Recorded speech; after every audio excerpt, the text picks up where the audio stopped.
হেমন্ত জবাব দিতে গিয়ে থামল। হাত বাড়িয়ে সিগারেটের প্যাকেট নিল। সিগারেট ধরিয়ে বলল, হ্যাঁ, সেটাই বোধ হয় নিরাপদ হতো। কারণ ভদ্রলোকের আচরণটা আমার বড্ড অস্বস্তিকর ঠেকেছে। সামনাসামনি এসে চার্জ ও করছেন না, শুধু আড়ালে ওত পেতে থাকছেন, চুপি চুপি ফলো করছেন। মিস্ট্রিয়াস ব্যাপার। বনশ্রী কি বলার জন্যে ঠোঁট ফাঁক করল, কিন্তু বলল না। হেমন্ত বলল, বাঘ নাকি শিকারের ওপর ঝাঁপিয়ে পড়ার আগে সার্কেল করে ঘোরে, ঘুরতে ঘুরতে সার্কেল রুমস কমিয়ে আনে। Is he really a tiger? প্রশ্নটা জোবালো হবে ভেবে হেমন্ত ইংরেজিতে করল। বনশ্রী দীর্ঘ 1 মিনিট পরে বলল, আড়িপাতা ওর স্বভাব। ওর মুখের দিকে তাকিয়ে হেমন্ত বলল, আশা করি তুমি ওর সম্পর্কে কিছু গোপন রাখতে চাইছো না। বনশ্রী মুখ নামিয়ে হাসবার চেষ্টা করে বলল, সামনাসামনি চার্জ করার সাহস ওর নেই। কেন এটুকু বুঝতে পারছো না? ধরে নিচ্ছি পে 2। হেমন্ত আবার একটু ভেবে নিয়ে বলল, কিন্তু এভাবে আড়ি পেতে বেরিয়ে কি লাভ হচ্ছে? তুমি তো ওর সঙ্গে জীবনযাপন করেছো, তুমি কেন বলতে পারছো না? বিকেলে তুমি বলছিলে আমাদের খুঁজে পাননি সম্ভবত। এখন স্পষ্ট দেখা যাচ্ছে ঠিকই খোঁজ যে বের করেছেন এবং ফলো করে বেড়াচ্ছেন আগাগোড়া। হয়তো কাল রাতে জানলার নিচে আড়ি পেতেছিলেন, আমরা জানলা খোলা রেখেও। হরিবল, ভাবা যায় না। হেমন্ত উত্তেজিত হয়ে উঠে দাঁড়ালো। জানলাগুলো বন্ধ আছে। সে অদ্ভুত ধরে ফিসফিস করে ফের বলল, এখন এসে আড়ি পেতেছে কি না কে জানে। সব অ্যালবিনোরই যে আইসাইটে গন্ডগোল আছে তার মানে নেই। বনশ্রী বলল, অন্ধকারে ওর দেখতে অসুবিধে হয় না, এবং কাল রাতে বেশ জ্যোৎস্না ছিল।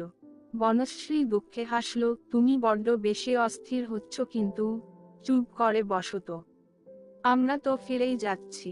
হেমন্ত শান্ত হয়ে বসলো কাছাকাছি।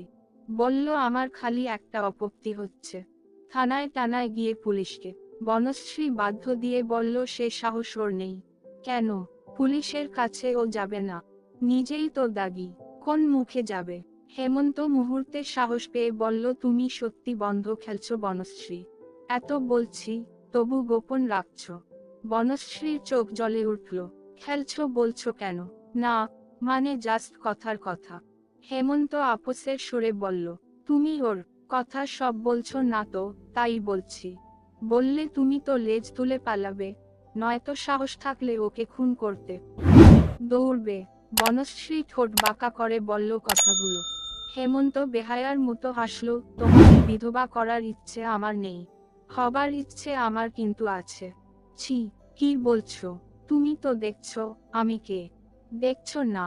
বনশ্রী তার স্বরে কিন্তু হিস হিস করে বলল, শ্বাস-প্রশ্বাসের সঙ্গে।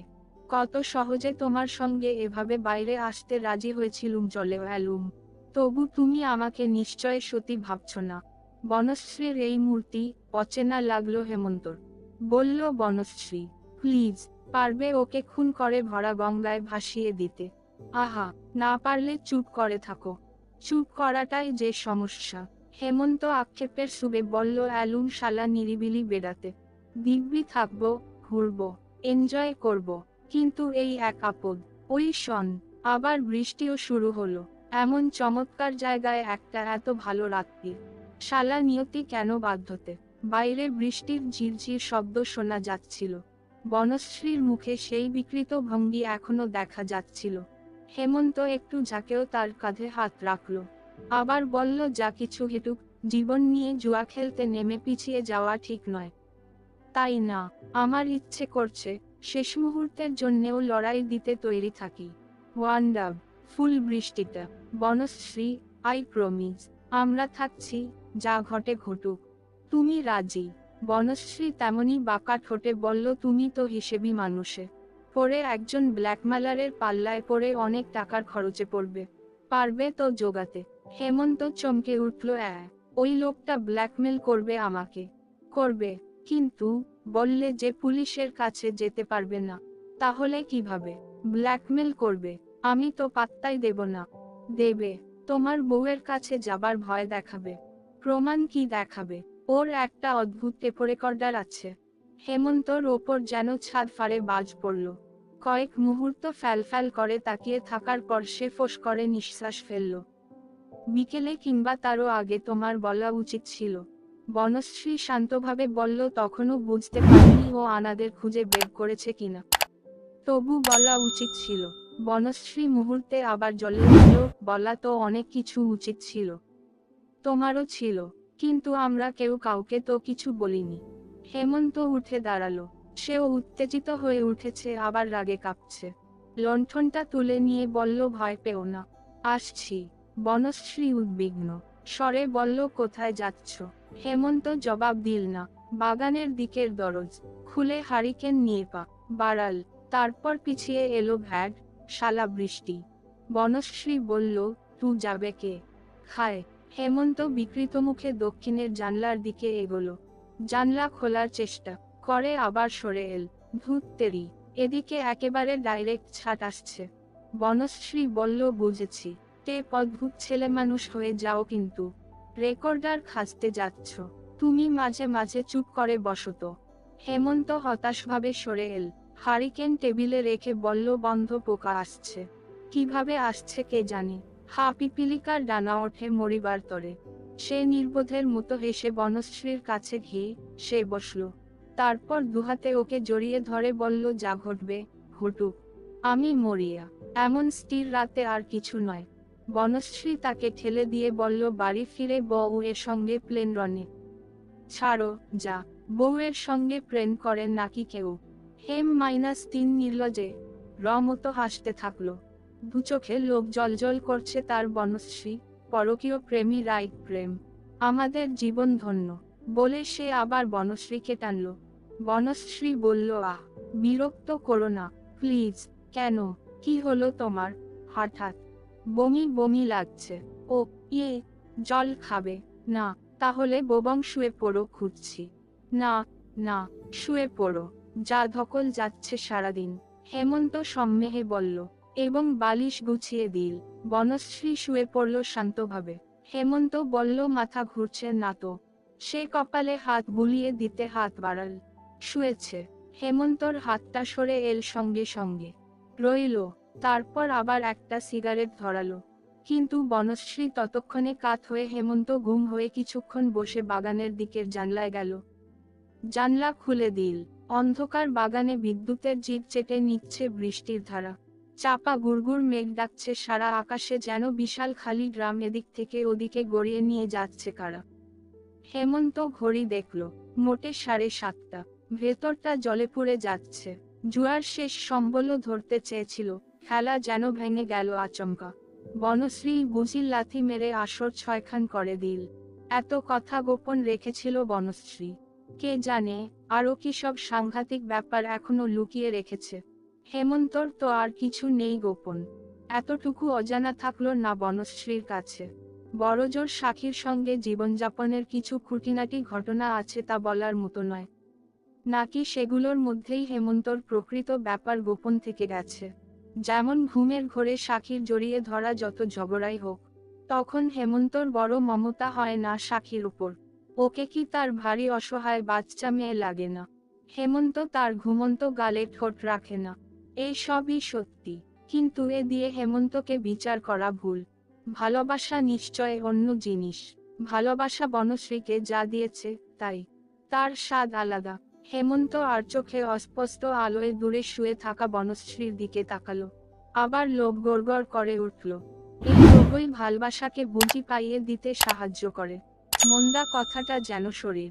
হেমন্ত রাগ করে ভাবল, শালা শরীর। এখনো 40 বছর বয়সে নারীর শরীরের সব রহস্য জেনেও মায়া দেখাচ্ছে। মুখশ্রীর মায়া, ঠোঁটের মারা, শ্বাস প্রশ্বাসে সুগন্ধের মায়া, বুকের কোমলতা থেকে মায়া। আর এই সব মায়া নিশির ডাকের মতো তাকে ঘরছাড়া করে এনেছে। সে দেখছে এই সব মায়া তাকে এখন চিৎ করে ফেলে গলায় দাঁত বসানোর চেষ্টা করছে। হেমন্ত আর চোখের দৃষ্টিটা ফিরিয়ে নিল। নিজের উপর রাগ, নিজের শরীরের ওপর রাগ। রাগ তাকে বসন্তকালের এক বৃষ্টির রাতে নাজুমিয়ার পুত্রের মতো চেরা গলায় বলতে থাকলো, ক্যাজি মুহম মতো করতে হো। আর ধিকারে অনুশোচনায় কাতর এক সিনিয়র বিলুকলার। হেমন্ত চুল খামচে ধরে দাঁড়িয়ে রইল। না তখন বনশ্রীও মনে মনে ছটফট করছে। প্রতি ঘন্টায়, মিনিটে মিনিটে, কত সহজে রোদ বাতাস আর বৃষ্টির ফোঁটা পড়তে না পড়তে দেবতার শরীর থেকে রামতা, তেল ঘাম, রং উজ্জ্বলতা হারাতে শুরু করেছিল। তারপর কাদাও গলে গেল, বেরিয়ে পড়ল খড়, বাঁশের কাঠামো হয়েছে স্পষ্ট। ঘর থেকে বাইরে খোলামেলায় নেওয়ার বিপদ। প্রকৃতি মানুষের ইচ্ছে বাসনা সাধারণকে নখে চিরে ফালাফালা করে ফেলে। বনশ্রীর মনে বিসর্জনের ঢাক বেজে উঠেছিল দুপুরে। এখন নদীর জলে উল্টে রয়েছে মূর্তিটা পিরিসমেত। পালে কয়েক কুচি ছোড়া রামতা মমতায় ঘরে ঘুর করছে। দুঃখের মধ্যে বনশ্রীর হাসতে ইচ্ছে করছিল। টেপ রেকর্ডার কিংবা র্যাকমালের কথাটা তার মাথায় কিভাবে এসে গিয়েছিল। ফলটা অদ্ভুত ফলল। বিলু ক্লার্ক ভদ্রলোক এবার দারুণ ভয় পেয়ে গেছে। আরও ভয় কি দেখানো যেত না, কিন্তু মানুষ কচলাতে আর ভালো লাগে না। হায় রে, এই হেমন্তকে তার কি যে মনে হয়েছিল। রাস্তাঘাটে চমৎকার রূপবান স্বাস্থ্যবান ভদ্র সহানুভূতিশীল আর্দ্র হৃদয়ে কত মানুষ দেখা যায়। মনে হয় এদের কেউ না কেউ অসাধারণ প্রেমিক, কেউ না কেউ অবতার প্রফেটের চেয়ে আরো বেশি উদ্ধার করত। কারোর পায়ের তলায় বুঝি মুখ্য নদীর অমল স্রোত। এখন মনে হচ্ছে ওদের সবার মধ্যে টেবিলের সামনে একজন করে বিলোকলাক বসে আছে, কিংবা মুদি যার হাতে ওজনদারি। এক পাল্লাস বাটখারা, অন্য পাল্লায় জিনিসপত্র। এই হেমন্তর চোখে সে দেখেছিল দূরের দেশ পাহাড় সাগর বনস্থলী, ছুটি কাটাতে লোকেরা যেখানে উধাও হয়ে যায়। আর বনশ্রী নিজের শরীরের মূল্যেই বুঝি শেষ অবধি পৌঁছতে চেয়েছিল নির্জন ঝর্ণার ধারে। শরীরকে গ্রাহ্য করেনি, শরীরকে মারিয়ে উঠতে চাইছিল ধাপে ধাপে। জৈন মন্দিরের পেতলের চূড়োয় ঝলমল করছিল বসন্তকালের উজ্জ্বল রোদ। অনেক বড় আকাশের সুনীল বুকে জলজল কর সোনালি পদক। এখন গড়াতে গড়াতে নিচে এসে যখন শরীরের হাড়মাস থ্যাতলানো যন্ত্রণায় জর্জর হয়ে চুপি চুপি কাদো পোড়ার মুখী। খুব বেশি বার বেড়েছিল না তোমার? বনশ্রী টের পেল তার চোখ ভিজেছে। সঙ্গে সঙ্গে রাগে জ্বলতে জ্বলতে চোখ রগড়ে মুছল। কান্নাকাটির কি আছে, যা হবার হয়ে গেছে। তাও তো বরাত জোর। হেমন্ত ভীতু লোক। হেমন্ত হিপলেও নয়, নিরীহ এবং মোটামুটি ভদ্র। লম্পট তাকে বলাই যায় না। হোকারি জেদ আছে বটে, নিছক গো তো গোবিন্দ নয়, ছাপোষা সজ্জন মানুষই বটে, যে আইন ভাঙতে অনেক ভাবে। এবং এজন্যেই হয়তো বনশ্রী আত্ম অবমাননা থেকে বেঁচে যাবে। হে ত যদি ক্রূর ও ধৃত, লম্পট হতো, দক্ষ অভিনেতা হতো, বনশ্রী লজ্জা ঢাকার জায়গা পেত না। এসবই যা সান্ত্বনা। বিসর্জিত কাঠামোর পাশে ভাসমান রামতার কুচি। ভালোবাসার সইমু -5, অতএব কান্নাকাটির কিছু নেই। বনশ্রী আনতে আস্তে শান্ত হতে পারল। সাবধানে একটু ঘুরে হেমন্তকে দেখল। হেমন্ত জানলার ধারে দাঁড়িয়ে সিগারেট টানতে টানতে বৃষ্টি দেখছে। মুখটা অসহায়, কাতর। সত্যি বেচারা বড্ড ভয় পেয়েছে। ওকে বলা দরকার তোমার বউয়ের কাছে সত্যি সত্যি কেউ টেপ রেকর্ডার নিয়ে যাবে না। হেমন্ত ঘুরতেই চোখে